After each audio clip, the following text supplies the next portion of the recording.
Welcome to smart syllabus ವಿದ್ಯಾರ್ಥಿಗಳು.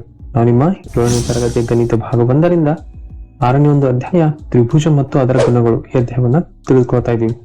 ಈಗಾಗಲೇ ಈ ಅಧ್ಯಾಯಕ್ಕೆ ಸಂಬಂಧಪಟ್ಟಂತೆ ನಾವು ಅಭ್ಯಾಸ 6.1 ಕಂಪ್ಲೀಟ್ ಮಾಡ್ಕೊಂಡಿದ್ದೀವಿ. ಸೊ ಇವತ್ತು ಈ ವಿಡಿಯೋದಲ್ಲಿ ಅಭ್ಯಾಸ 6.2 ತಿಳಿದುಕೊಳ್ಳಲಿಕ್ಕೆ ಒಂದು ಇಂಪಾರ್ಟೆಂಟ್ ಆದಂತ ಕಾನ್ಸೆಪ್ಟ್ ಇದೆ, ಒಂದು ಇಂಪಾರ್ಟೆಂಟ್ ಅಂತ ಒಂದು ಮಾಹಿತಿ ಇದೆ. ಅದನ್ನ ತಿಳ್ಕೊಂಡ ಮೇಲೆ ಮಾತ್ರ ನಾವು 6.2 ಬಿಡಿಸ್ಕೋಬಹುದು. 6.2 ಒಂದು ಅಭ್ಯಾಸ ತುಂಬಾ ಈಸಿ. ಆದರೆ ಆ ಒಂದು ಈಸಿ ಒಂದು ಅಭ್ಯಾಸನ ತಿಳ್ಕೊಳ್ಳಿಕ್ಕೆ ಈ ಪಾಯಿಂಟ್ ನಿಮ್ಗೆ ತಿಳಿದಿರಲೇಬೇಕು. ಸೊ ವಿಡಿಯೋನ ನೋಡಿ ನಂತರ 6.2 ತಿಳಿದುಕೊಳ್ಳಿ. ಸೊ ಇದೇ ರೀತಿ ನಾವು ಈ ಒಂದು ಅಧ್ಯಾಯನ ಕಂಪ್ಲೀಟ್ ಮಾಡೋದಲ್ಲದೆ ನಮ್ಮ ಒಂದು ಚಾನೆಲ್ ಅಲ್ಲಿ ನಿಮ್ಮ 7ನೇ ತರಗತಿ ಸಂಬಂಧಪಟ್ಟಂತ ಬಹಳಷ್ಟು ಗಣಿತ ಹಾಗೂ ವಿಜ್ಞಾನದ ವಿಡಿಯೋಗಳಿವೆ. ಅವುಗಳನ್ನ ನೋಡಿ ನಿಮ್ಮ ಅಭ್ಯಾಸನ ಬೆಸ್ಟ್ ಮಾಡ್ಕೋಬೇಕು. ಸೊ ಈ ವಿಡಿಯೋ ನಿಮ್ಮ ಫ್ರೆಂಡ್ಸ್ಗೂ ಸಹ ಶೇರ್ ಮಾಡಿ, ಅವರು ಇದರ ಲಾಭ ಪಡೆಯಲಿ. ಇಂಥ ಬಹಳಷ್ಟು ವಿಡಿಯೋಗಳಿವೆ. ನಮ್ಮ ಚಾನಲ್ ಸಬ್ಸ್ಕ್ರೈಬ್ ಮಾಡಿ, ಬೆಲ್ ಐಕನ್ ಒತ್ತಿ, ಬೆಲ್ ಐಕನ್ ಅಲ್ಲಿ ಆಲ್ ಅನ್ನೋ ಆಪ್ಷನ್ ಸೆಲೆಕ್ಟ್ ಮಾಡ್ಕೊಳ್ಳಿ. ಬನ್ನಿ ಇವತ್ತು ವಿಡಿಯೋನ ಪ್ರಾರಂಭಿಸೋಣ.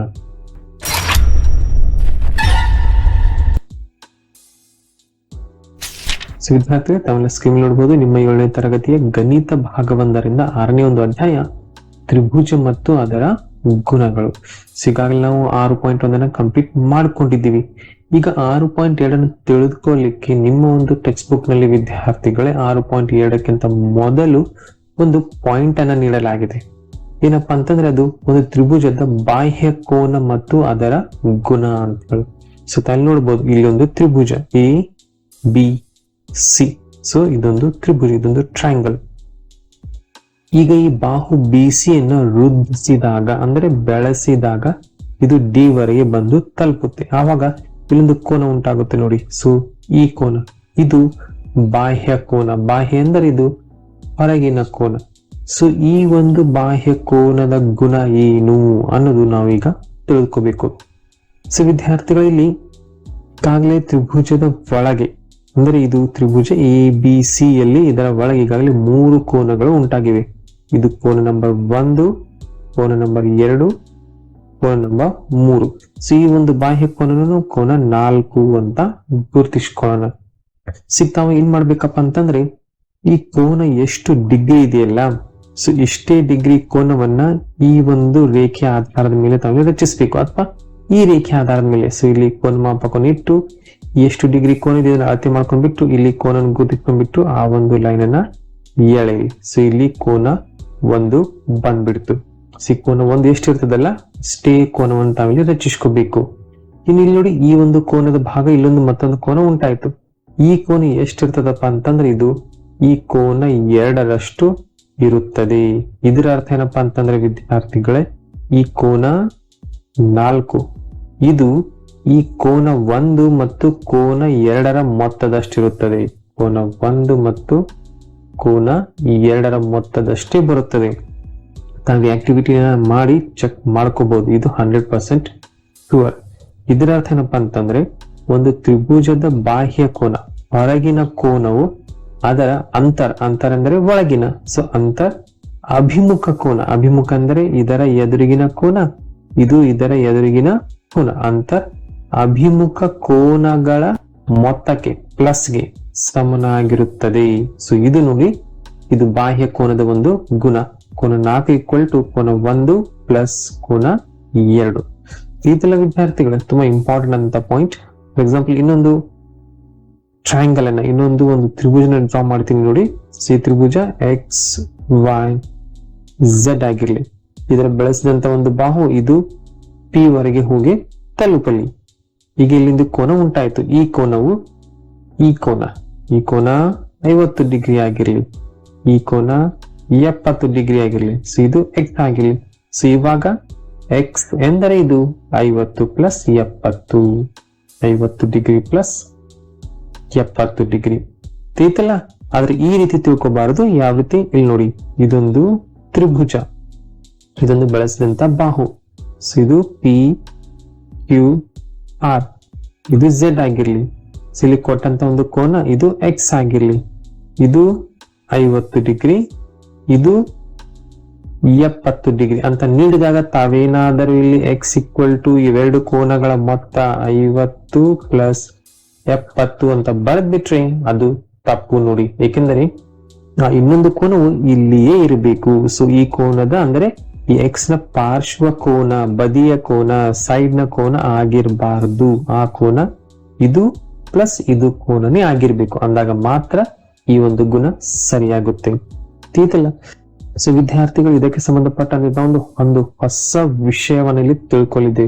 First time in your life, because ನೀವು ಈಗ ಸೆವೆಂತ್ ಸ್ಟ್ಯಾಂಡರ್ಡ್ ಇದ್ದೀರಾ. ಈ ಒಂದು ಶಬ್ದ ನಾನೇನೀಗ ಹೇಳಲಿಕ್ಕೆ ಹೋಗ್ತೀನಲ್ಲ, ಈ ಒಂದು ಶಬ್ದ ಫಸ್ಟ್ ಟೈಮ್ ನಿಮ್ಮ ಒಂದು ಲೈಫ್ ನಲ್ಲಿ ತಾವು ಕೇಳಲಿದ್ದೀರಿ. ಏನಪ್ಪಾ ಅಂತಂದ್ರೆ ಅದು ಪ್ರಮೇಯ. ಸೊ ಏನಪ್ಪಾ ಇದು ಪ್ರಮೇಯ? ಪ್ರಮೇಯ ಎಂದರೇನು ಈಗ ನಾವೀಗ ತಿಳಿದುಕೊಳ್ಳೋಣ. ನಿಮ್ಮ ಈ ಒಂದು ತ್ರಿಭುಜ ಒಂದು ಅಧ್ಯಾಯದಲ್ಲಿ ಕೆಲವೊಂದು ಪ್ರಮೇಯಗಳಿವೆ. ಸೊ ಮೊದಲನೇ ಪ್ರಮೇಯ ಏನು? ಪ್ರಮೇಯ ಅಂತಂದ್ರೆ ವಿದ್ಯಾರ್ಥಿ ಇದೊಂದು ಹೇಳಿಕೆ, ಇದೊಂದು ಮತ್ತೇನಲ್ಲ, ಇದೊಂದು ಹೇಳಿಕೆ, ಜಸ್ಟ್ ಒಂದು ಸೇಯಿಂಗ್. ಇದೊಂದು ಹೇಳಿಕೆ, ಒಂದು ಸ್ಟೇಟ್ಮೆಂಟ್ ಇದು. ಸೊ ಈ ಹೇಳಿಕೆಯನ್ನು ನಾವಿಲ್ಲಿ ಪ್ರೂವ್ ಮಾಡಬೇಕು, ನಾವಿದನ್ನ ಸಾಧಿಸಬೇಕು. ಸೊ ಹೇಗೆ ಪ್ರಮೇಯದ ಹೇಳಿಕೆ ಇರುತ್ತೆ, ಅದನ್ನ ಹೇಗೆ ಸಾಧಿಸಲಾಗುತ್ತೆ, ಸಾಧಿಸ್ಲಿಕ್ಕೆ ಏನೇನು ಸ್ಟೆಪ್ಸ್ ಇರುತ್ತೆ ಅನ್ನೋದು ನಾವೀಗ ಡೀಟೇಲ್ ಆಗಿ ತಿಳಿದುಕೊಳ್ಳೋಣ. ಬನ್ನಿ ವಿದ್ಯಾರ್ಥಿಗಳು, ತಾವೆಲ್ಲ ತಮ್ಮ ಸ್ಕ್ರೀನ್ ಮೇಲೆ ನೋಡಬಹುದು. ಇದು ನಿಮ್ಮ ಗಣಿತ ಭಾಗ 1ರಲ್ಲಿ ಪುಟ ಸಂಖ್ಯೆ 144ರಲ್ಲಿ ಕೊಟ್ಟಂತ ಒಂದು ಇಂಪಾರ್ಟೆಂಟ್ ಅಂತ ಮಾಹಿತಿ. ಸೊ ಇದು ನೋಡಿ, ತ್ರಿಭುಜದ ಒಂದು ಬಾಹ್ಯ ಕೋನವು ಅದರ ಅಂತರಾಭಿಮುಖ ಕೋನಗಳ ಮೊತ್ತಕ್ಕೆ ಸಮವಾಗಿರುತ್ತದೆ ಅನ್ನುವಂಥದ್ದು ಇದೊಂದು ಹೇಳಿಕೆ. ಈ ಒಂದು ಹೇಳಿಕೆಯನ್ನು ನಾವು ಈಗ ಸಾಧಿಸಬೇಕು. ಹೇಗೆ ಸಾಧಿಸಬೇಕು? ಇಲ್ಲಿ ನೋಡಿ, ನಿಮ್ಮ ಟೆಕ್ಸ್ಟ್ ಬುಕ್ ನಲ್ಲಿ ಎಷ್ಟು ಈಸಿಯಾಗಿ ಸಾಧಿಸಲಾಗಿದೆ. ಇದಕ್ಕೆ ಕೆಲವೊಂದು ಸ್ಟೆಪ್ಸ್ ಇರುತ್ತೆ ವಿದ್ಯಾರ್ಥಿ. ಮೊದಲಿಗೆ ಸ್ಟೆಪ್ಸ್ ತಾವು ತಿಳ್ಕೊಳ್ಳಿ. ಇಷ್ಟು ತಿಳ್ಕೊಂಡ್ರೆ ತಮ್ಗೀಗ 8th 9th 10th ನಲ್ಲಿ ಬರುವಂತ ಒಂದು ಪ್ರಮೇಯಗಳು ಈಸಿಯಾಗಿ ತಿಳಿದು ಬರುವು. ಯಾವ್ದಪ್ಪ ಸ್ಟೆಪ್ಸ್ ಅಂದ್ರೆ, ಮೊದಲಿಗೆ ದತ್ತ ಅಂದ್ರೆ ಕೊಟ್ಟಂತ ಒಂದು ಮಾಹಿತಿ. ಸೊ ಇದನ್ನ ನಾವು ದತ್ತ ಅಂತ ಹೇಳ್ತೀವಿ. ಸೊ ಇನ್ನು ನೆಕ್ಸ್ಟ್ ಸ್ಟೆಪ್ ಏನಪ್ಪಾ ಅಂತಂದ್ರೆ ಸಾಧನೀಯ. ಸೊ ನಾವು ಏನನ್ನು ಸಾಧಿಸಬೇಕು ಅದನ್ನ ನಾವು ಸಾಧನೀಯ ಅಂತ ಹೇಳ್ತೀವಿ. ನೆಕ್ಸ್ಟ್ ಇದನ್ನ ಸಾಧನೆ ಮಾಡ್ಲಿಕ್ಕೆ ಕೆಲವೊಂದು ಬಾರಿ ನಾವು ನಮ್ಮ ಕೊಟ್ಟಂತ ಒಂದು ಚಿತ್ರದಲ್ಲಿ ನಾವೊಂದು ರಚನೆ ಮಾಡ್ಕೋಬೇಕು. ಸೊ ಅದು ರಚನೆ, ಇಲ್ಲಿ ಬರ್ದಿಲ್ಲ ಆದ್ರೆ ಇದು ರಚನೆ ಸ್ಟೆಪ್. ಇನ್ನು ರಚನೆ ಆದ್ಮೇಲೆ ಇದನ್ನ ನಾವು ಸಮರ್ಥನೆ ಅಂದ್ರೆ ಇದನ್ನ ತಾವು ಸಾಧನೆ ಅಂತ ಸಹ ತಾವು ಹೇಳ್ಬಹುದು. ಸೊ ಸಾಧಿಸಬೇಕು. ಸೊ ದತ್ತ, ಸಾಧನೀಯ, ರಚನೆ ಮತ್ತು ಸಾಧನೆ. ಸೊ ಇವು 4 ಸ್ಟೆಪ್ ನೋಡಿ ಒಂದು ಪ್ರಮೇಯವನ್ನು. ಇದೊಂದು ಪ್ರಮೇಯ. ಇದೊಂದು ನಾವು ಇಂಗ್ಲಿಷ್ ನಲ್ಲಿ ಇದನ್ನ ಥೇರಮ್ ಅಂತ ಹೇಳ್ತೀವಿ. ಸೊ ತ್ರಿಭುಜದ ಒಂದು ಬಾಹ್ಯ ಕೋನವು ಅದರ ಅಂತರಾಭಿಮುಖ ಕೋನಗಳ ಮೊತ್ತಕ್ಕೆ ಸಮವಾಗಿರುತ್ತದೆ ಅನ್ನೋದನ್ನ ನಾವೀಗ ಸಾಧಿಸಬೇಕು. ಅದಕ್ಕಾಗಿ ಇಲ್ಲಿ ಕೆಲವೊಂದು ಸ್ಟೆಪ್ಸ್ ಗಳಿವೆ. ಏನ್ ಮಾಡೋಣ, ಇದೇ ಒಂದು ಕೊಟ್ಟಂತ ಮಾಹಿತಿನ ನಾವು ಸಾಲ್ವ್ ಮಾಡೋದು ಬೇಡ, ಸಪರೇಟ್ ಆಗಿ ನಾವು ಇದನ್ನ ಸಾಲ್ವ್ ಮಾಡ್ಕೊಳ್ಳಿಕ್ಕೆ ಪ್ರಯತ್ನ ಮಾಡೋಣ. ಸೊ ಗಮನವಿಟ್ಟು ಕೇಳಿ. ಮೊದಲನೇ ಬಾರಿ ತಾವು ಒಂದು ಥೇರಮ್ ಅನ್ನೋ ಒಂದು ಪ್ರಮೇಯನ ತಿಳ್ಕೊಳ್ಳಿದ್ದೀರಾ. ಸೊ ಗಮನವಿಟ್ಟು ಕೇಳಿ ಇದನ್ನ ಬರೆದು ಪ್ರಾಕ್ಟೀಸ್ ಮಾಡಿ. ತುಂಬಾ ಇಂಪಾರ್ಟೆಂಟ್ ಆದಂತ ಒಂದು ಕ್ವಶನ್ ವಿದ್ಯಾರ್ಥಿಗಳು. ರೆಡಿನಾ? ಬನ್ನಿ ವಿದ್ಯಾರ್ಥಿ, ಮೊದಲಿಗೆ ಪ್ರಮೇಯವನ್ನ ಬರ್ಕೊಳ್ಳಿ. ಪ್ರಮೇಯ ಏನಪ್ಪಾ? ಪ್ರಮೇಯ ಎಂದರೆ ಇದು ತ್ರಿಭುಜದ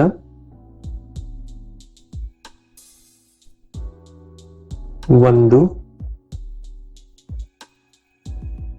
ಬಾಹ್ಯ ಕೋನವು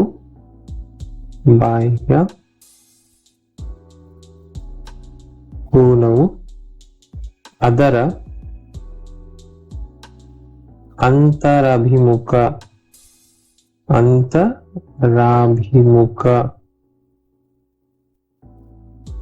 ಕೋನಗಳ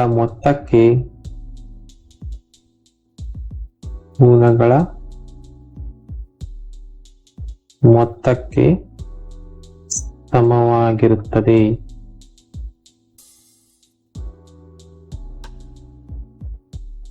ಇದು ಪ್ರಮೇಯ. ಸೊ ಇನ್ನು ಪ್ರಮೇಯ ಸಾಧಿಸಲಿಕ್ಕೆ ನಮ್ಗೆ ಒಂದು ಚಿತ್ರ ಬೇಕು. ಮೊದಲಿಗೆ ಚಿತ್ರ ರಚಿಸಿಕೊಳ್ಳೋಣ. ಬನ್ನಿ. ಸೊ ಇದಕ್ಕೊಂದು ಸ್ಕೇಲ್ ಮತ್ತು ಪೆನ್ಸಿಲ್ ಉಪಯೋಗಿಸಿಕೊಂಡು ವಿದ್ಯಾರ್ಥಿ ಒಂದು ತ್ರಿಭುಜವನ್ನ ರಚಿಸಿ.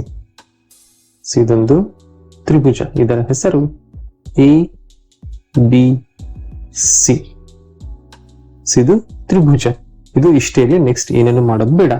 ನೆಕ್ಸ್ಟ್ ಇಲ್ಲಿ ದತ್ತವನ್ನು ನೀಡಲಾಗಿದೆ. ಏನಪ್ಪಾ ದತ್ತ ಅಂತಂದ್ರೆ ABC ಒಂದು ತ್ರಿಭುಜ. ABC ಒಂದು ತ್ರಿಭುಜ, ABC ಒಂದು ತ್ರಿಭುಜ, ಇದು ದತ್ತ. ಇಷ್ಟು ದತ್ತವನ್ನು ನೀಡಲಾಗಿದೆ ವಿದ್ಯಾರ್ಥಿಗಳೇ. ಅದಲ್ಲದೆ ತಾವಿಲ್ಲಿ ಈಗ ಈ BC ಯನ್ನ ವೃದ್ಧಿಸಿದರೆ, ನೋಡಿ ಈ BC ಯನ್ನ ವೃದ್ಧಿಸಿದರೆ ಇದು D ಗೆ ಹೋಗಿ ತಲುಪುವುದು. ಆವಾಗ ACD ಇದು ಬಾಹ್ಯ ಕೋನ ಆಗುವುದು. ಸೊ ಇದನ್ನು ಸಹ ಇಲ್ಲಿ ಬರ್ಕೊಂಡ್ಬಿಡಿ. ಕೋನ ACD ಒಂದು ಬಾಹ್ಯ ಕೋನ, ಇದೊಂದು ಬಾಹ್ಯ ಕೋನ. ಸೊ ಇದೊಂದು ಎಕ್ಸ್ಟರ್ನಲ್ ಆಂಗಲ್, ಒಂದು ಬಾಹ್ಯ ಕೋನ, ಒಂದು ಹೊರಗಿನ ಕೋನ. ಸೊ ಇದು ದತ್ತ. ಇನ್ನು ನೆಕ್ಸ್ಟ್ ನಾವು ಬರ್ಕೋಬೇಕಾಗಿರುವಂತ ಒಂದು ಸ್ಟೆಪ್ ಸಾಧನೀಯ. ಸೊ ಸಾಧನೀಯ.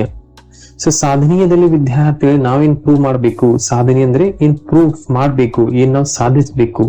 ನಾವೇನ್ ಸಾಧಿಸಬೇಕು? ಈ ಒಂದು ಬಾಹ್ಯ ಕೋನ, ಇದೊಂದು ಕೋನ ಇದೆಯಲ್ಲ ACD, ಕೋನ ACD ಇದೊಂದು ಕೋನ ಇದೆಯಲ್ಲ, ಈ ಕೋನವು ಈ ಒಳಗಿನ ಎರಡು ಕೋನಗಳ ಮೊತ್ತಕ್ಕೆ ಸಮ ಅಂತ ನಾವಿಲ್ಲಿ ಸಾಧಿಸಬೇಕು. ಸೊ ಇದರ ಅರ್ಥ ಈ ಕೋನದ ಹೆಸರು ಕೋನ A ಅಂತ ನಾವು ತೆಗೆದುಕೊಂಡ್ಬಿಡ್ತೀವಿ, ಅಥವಾ ತಾವು BAC ಅಂತಾನು ತೆಗೆದುಕೋಬಹುದು. ನಿಮ್ಮ ಟೆಕ್ಸ್ಟ್ ಬುಕ್ ನಲ್ಲಿ ಜಸ್ಟ್ ಕೋನ್ A ಅಂತ ತೆಗೆದುಕೊಳ್ಳಲಾಗಿದೆ, ನಾವು ಸಹ ಅದೇ ರೀತಿ ತೆಗೆದುಕೋಣ. ಕೋನ್ A ಪ್ಲಸ್ ಇದು ಕೋನ್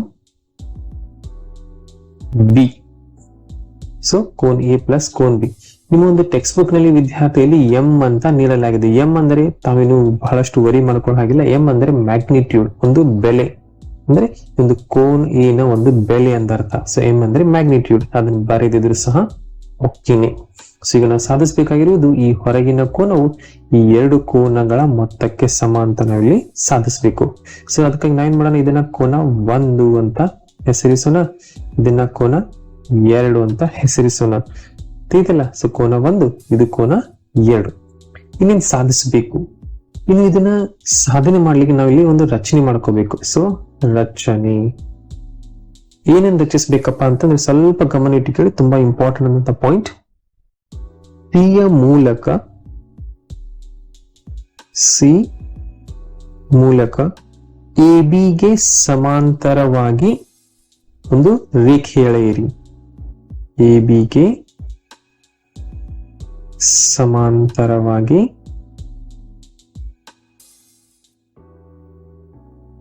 CE ರೇಖೆ ಎಳೆಯಿರಿ.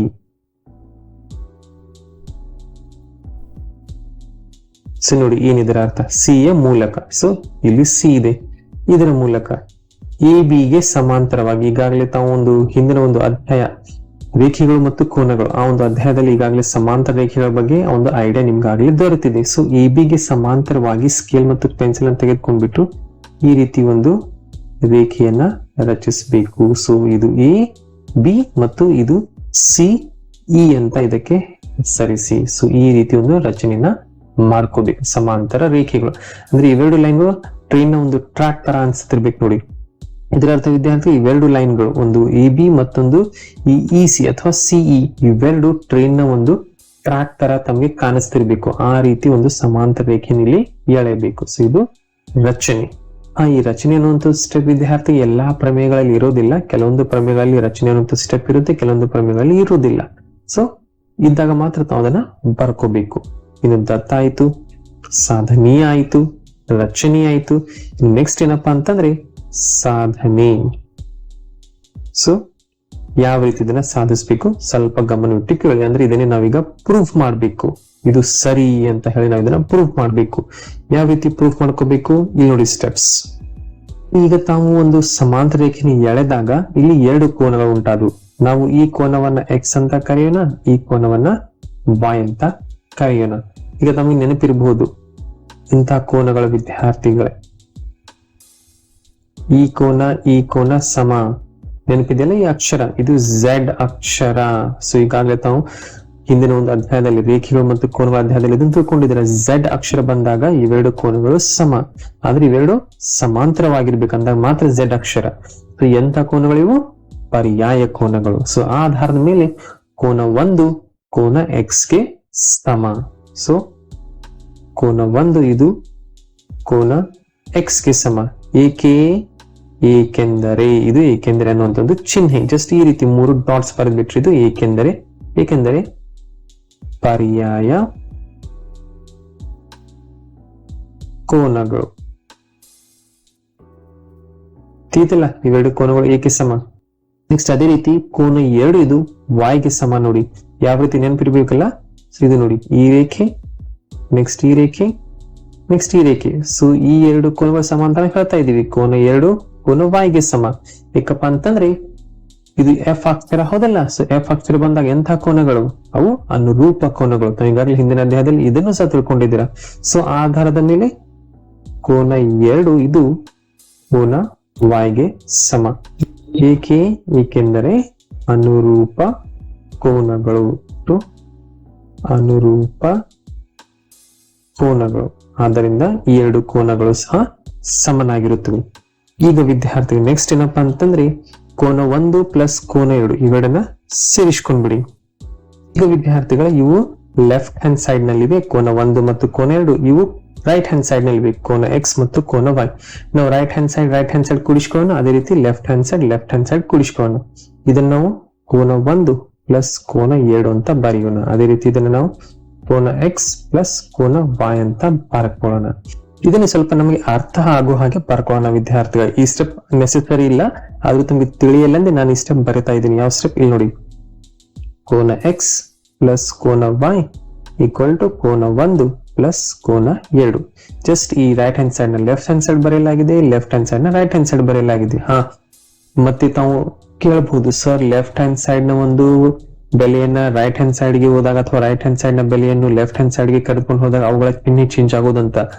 100% ಕರೆಕ್ಟ್ ವಿದ್ಯಾರ್ಥಿಗಳೇ. ಆದ್ರೆ ಇಲ್ಲಿ ನಾವು ಎರಡೂ ಬದಿಯ ಬೆಲೆಯನ್ನು ಚೇಂಜ್ ಮಾಡುವಾಗ ಚಿಹ್ನೆ ಮತ್ತೆ ಸೇಮ್ ಆಗಿಯೇ ಉಳಿಯುತ್ತೆ. ನೆನಪಿಟ್ಕೊಂಡ್ಬಿಡಿ, ಇದು ಒಂದು ಇಂಪಾರ್ಟೆಂಟ್ ಪಾಯಿಂಟ್.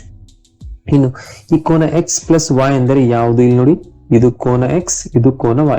ಇವೆರಡು ಕೋನ ಅಂತಂದ್ರೆ ಇದು ಪೂರ್ಣವಾಗಿ ಎ ಸಿ ಡಿ ಹೌದಲ್ಲ, ಯಾಕಂದ್ರೆ ಇದು ಪೂರ್ಣ ಕೋನ. So A C D. So ಕೋನ A C D equal to ಕೋನ 1 ಪ್ಲಸ್ ಕೋನ 2. ಇದರ ಅರ್ಥ ಏನು? ಕೋನ ಎ ಸಿ ಡಿ. ಕೋನ 1 ಎಂದರೆ ಯಾವುದು ನೋಡಿ? ಇದು ಎಂದರೆ ಇದು ಕೋನ ಎ. ಸೊ ಕೋನ ಎ ಪ್ಲಸ್ ಕೋನ 2 ಎಂದರೆ ಯಾವುದು ನೋಡಿ? ಇದು. ಸೊ ಇದು ಕೋನ ಬಿ. ಸೊ ನೋಡಿ, ನಮಗೆ ಸಾಧಿಸಬೇಕಾಗಿರುವುದು ಕೋನ A C D equal to ಕೋನ ಎ ಪ್ಲಸ್ ಕೋನ ಬಿ. ಅಂಡ್ ನಾವು ಸಾಧಿಸಿರುವುದು ಕೋನ A C D equal to ಕೋನ ಎ ಪ್ಲಸ್ ಕೋನ ಬಿ. ಇದರ ಅರ್ಥ ನಾವೇನ್ ಸಾಧಿಸಬೇಕಲ್ಲ, ನಾವ್ ಅದನ್ನೀಗ ಪಡ್ಕೊಂಡ್ ಬಿಟ್ಟಿದ್ದೀವಿ. ಇದೇ ಇದರ ಸಾಧನೆ ವಿದ್ಯಾರ್ಥಿಗಳೇ. ಸೊ ಈ ರೀತಿ ತಾವು ಒಂದು ಥೇರಮ್ ಅನ್ನ, ಒಂದು ಪ್ರಮೇಯವನ್ನ ಸಾಧಿಸೋದನ್ನ ಪ್ರಾಕ್ಟೀಸ್ ಮಾಡ್ಕೋಬೇಕು. ತುಂಬಾ ಇಂಪಾರ್ಟೆಂಟ್ ಅಂತ ಒಂದು ಪ್ರಮೇಯ. ಸೊ ಟೀಚರ್ ನಿಮಗೆ ಇದನ್ನ ಎಕ್ಸಾಮ್ ನಲ್ಲಿ ಕೇಳುವಂತ ಎಲ್ಲಾ ಚಾನ್ಸಸ್ ಇದೆ. ಸೊ ಅದಕ್ಕಾಗಿ ಒಂದು ಥೇರಮ್ ನ ಪದೇ ಪದೇ ಬರೆದು ಪ್ರಾಕ್ಟೀಸ್ ಮಾಡ್ಕೊಂಡ್ಬಿಡಿ. ಜಸ್ಟ್ ಒಂದು ಸಿಂಪಲ್ ಆದಂತ ಐಡಿಯಾ ಇದೆ ವಿದ್ಯಾರ್ಥಿ. ಜಸ್ಟ್ ತ್ರಿಭುಜದ ಒಂದು ಬಾಹ್ಯ ಕೋನವು ಅದರ ಅಂತರಾಭಿಮುಖ ಕೋನಗಳ ಮೊತ್ತಕ್ಕೆ ಸಮವಾಗಿರುತ್ತದೆ. ಸೊ ಅದಕ್ಕೆ ಮೊದಲಿಗೆ ದತ್ತ ಬರ್ಕೊಳ್ಳಿ. ಎ ಬಿ ಸಿ ಒಂದು ತ್ರಿಭುಜ, ಎ ಸಿ ಡಿ ಒಂದು ಬಾಹ್ಯ ಕೋನ. ಇನ್ ಸಾಧಿಸಬೇಕು, ಈ ಬಾಹ್ಯ ಕೋನ ಈ 2 ಕೋನಗಳ ಮೊತ್ತಕ್ಕೆ ಸಮ. ಬಾಹ್ಯ ಕೋನ ಅಂದ್ರೆ ಎ ಸಿ ಡಿ, ಇದು ಕೋನ ಎ ಮತ್ತು ಕೋನ ಬಿ ಗಳ ಮೊತ್ತಕ್ಕೆ ಸಮ. ಇದನ್ನು ಸಾಧಿಸಲಿಕ್ಕೆ ನಮಗೊಂದು ರಚನೆ ಬೇಕು. ಏನು? ಸಿ ಯ ಮೂಲಕ ಎ ಬಿ ಗೆ ಸಮನಾಗಿರುವಂತ ಒಂದು ಸಮಾಂತರ ರೇಖೆ ಸಿಇ ಯನ್ನ ಎಳೆಯಿರಿ. ಸೊ ಎಳೆದ್ ಬಿಟ್ವಿ, ಅವಾಗ ಇಲ್ಲಿ 2 ಕೋನ ಉಂಟಾದವು, ಒಂದು ಎಕ್ಸ್ ಮತ್ತೊಂದು 1. ಸೊ ಈಗ ಕೋನ 1 ಇದು ಕೋನ ಎಕ್ಸ್ ಗೆ ಸಮ, ಯಾಕಂದ್ರೆ ಝೆಡ್ ಅನ್ನುವಂತ ಅಕ್ಷರ ಆಗ್ತಾ ಇದೆ. ಸೊ ಪರ್ಯಾಯ ಕೋನಗಳು. ಅದೇ ರೀತಿ ಕೋನ 2 ಕೋನ ವೈ ಗೆ ಸಮ, ಯಾಕಂದ್ರೆ ಎಫ್ ಅಕ್ಷರ ಆಗ್ತಾ ಇದೆ. ಸೊ ಅವು ಅನುರೂಪ ಕೋನಗಳು. ಈಗ ಈ 1+2 ಮಾಡೋಣ. ಅದೇ ರೀತಿ ಎಕ್ಸ್ ಪ್ಲಸ್ ವೈ ಮಾಡ್ಕೊಳ್ಳೋಣ. ಸೊ 1+2 ಇಲ್ಲಿ ಆಯ್ತು, ಎಕ್ಸ್ ಪ್ಲಸ್ ವೈ ಇಲ್ಲಿ ಆಯ್ತು. ಇದನ್ನ ಜಸ್ಟ್ ಈ ರೀತಿ ಬರ್ಕೊಂಡ್ಬಿಟ್ಟಿದ್ದೀನಿ. ಕೋನ ಎಕ್ಸ್ ಪ್ಲಸ್ ವೈ, ಈ 1+2 ಈ ಬದಿಗೆ. ಸೊ ಎಕ್ಸ್ ಪ್ಲಸ್ ವೈ ಅಂದ್ರೆ ಚಿತ್ರದಲ್ಲಿ ನೋಡಬಹುದು, ಇದು ಎ ಸಿ ಡಿ ಕೋನ, ಕಂಪ್ಲೀಟ್ ಆಗಿ ಎ ಸಿ ಡಿ ಕೋನ. So A C D. 1+2 ಅಂದ್ರೆ ಅದು ಹಾಗೆ ಇರ್ಲಿ. ಈಗ ಕೋನ ಎ ಸಿ ಡಿ ಹಾಗೆ ಇರ್ಲಿ. ಕೋನ 1 ಎಂದರೆ ಅದು ಕೋನ ಎ. ಅದೇ ರೀತಿ ಕೋನ 2 ಅಂದ್ರೆ ಅದು ಕೋನ ಬಿ. ಸೊ ಇದು ನಮಗೆ ಬೇಕಾದಂತ ಒಂದು ಉತ್ತರ ಅಥವಾ ಒಂದು ಸಾಧನೆ. ಸೊ ತಿಳಿತಲ್ಲ ವಿದ್ಯಾರ್ಥಿ, ಇದೊಂದು ಪ್ರಮೇಯ. ಸೊ ನಾನ್ ಮಾಡೋಣ, ಇದರೊಂದಿಗೆ ವಿಡಿಯೋನ ಇಲ್ಲೇ ಸ್ಟಾಪ್ ಮಾಡೋಣ. ಮುಂದಿನ ಒಂದು ವಿಡಿಯೋದಲ್ಲಿ ನಾವು ಅಭ್ಯಾಸ 6.2 ಕಂಪ್ಲೀಟ್ ಆಗಿ ಬಿಡಿಸಿಕೋಣ. ಸೊ ಕಂಪ್ಲೀಟ್ ಆಗಿ ವಿಡಿಯೋನ ಇನ್ನೂ 2 ಬಾರಿ ನೋಡಿ ಈ ಒಂದು ಐಡಿಯಾನ ತಿಳ್ಕೊಳ್ಳಿ. ಈ ಒಂದು ಪ್ರಮೇಯನ ನೋಡದೆ ಬರೆಯಲು ತಮ್ಗೇನಾದ್ರೂ ಬಂದ್ಬಿಟ್ರೆ ವೆರಿ ಗುಡ್. ನಿಮಗೆ ಮ್ಯಾಥ್ಸ್ ತುಂಬಾ ಈಸಿ ಆಗೋದು. ಸೊ ಪ್ರಾಕ್ಟೀಸ್ ಮಾಡ್ಕೊಳ್ಳಿ. ಓಕೆ, ಸೊ ಇಂತಹದೇ ಬಹಳಷ್ಟು ವಿಷಯವಂತೆ ಮತ್ತೆ ಭೇಟಿಯಾಗೋಣ ಮುಂದಿನ ವಿಡಿಯೋದಲ್ಲಿ. ಅಲ್ಲಿವರೆಗೆ ನಮ್ಮ ಚಾನಲ್ ಸಬ್ಸ್ಕ್ರೈಬ್ ಮಾಡಿ, ಬೆಲ್ ಐಕನ್ ಒತ್ತಿ, ನಿಮ್ಮ ಫ್ರೆಂಡ್ಸ್ ಜೊತೆ ವಿಡಿಯೋನ ಶೇರ್ ಮಾಡಿ. ಓಕೆ, ಮತ್ತೆ ಭೇಟಿಯಾಗೋಣ ಮುಂದಿನ ವಿಡಿಯೋದಲ್ಲಿ. ಅಲ್ಲಿವರೆಗೆ ಚೆನ್ನಾಗಿ ಓದಿ, ಚೆನ್ನಾಗಿ ಅಭ್ಯಾಸ ಮಾಡಿ.